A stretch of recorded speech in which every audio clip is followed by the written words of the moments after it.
Assalamu alaikum урматтуу көрөрмандар.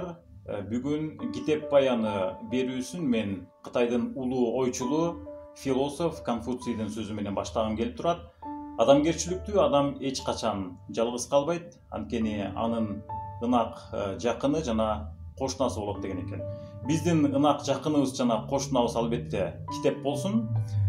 Мен бүгүн дал ушул улуу ойчул Кытай философу Конфуцийдин Ойлор жана маектер аттуу китеби тууралуу баяндап бермекчимин. Бул китеп Кытай тилинен кыргыз тилине Шанс компаниясы тарабынан которулган. Аны жеткиликтүү жана түшүнүктүү кылып которгон Шанс компаниясынын котормочусу Алтынай Темиркан кызы. Жыйнак Конфуцийнин шакирттери тарабынан түзүлүп, улуу ойчулдун сөздөрүн, жүрүм-турумун, ошондой эле анын катышуусундагы маектерди камтыган кыска окуялардан турат.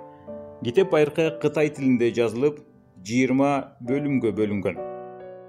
Кызыктуу фактылардан айта кетсек, китепти түзүү иштери Конфуций дүйнөдөн өткөндөн кийин жаз жана күз доорунун соңунда башталып, аягына чыгаруу иштери жарым кылымга созулган экен. Пригласите к нам Конфуция.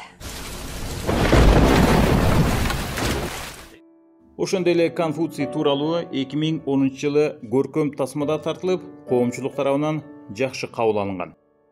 Конфуцийдин ойлору насаат катары азыркыга чейин айтылып, жөнөкөй турмушта колдонулуп келгени чындык. Анын айтып кеткен насааттарынын бири бул улууга урмат, кичүүгө ызат. Муундар ортосундагы сый, урмат бул китепте таасын көрсөтүлгөн. Кадырман көрөрмандар, бүгүн мен ойлор жана маектер жыйнагы тууралуу баяндап бердим. Эмки көрүшкөнгө чейин саламатта болуңуздар.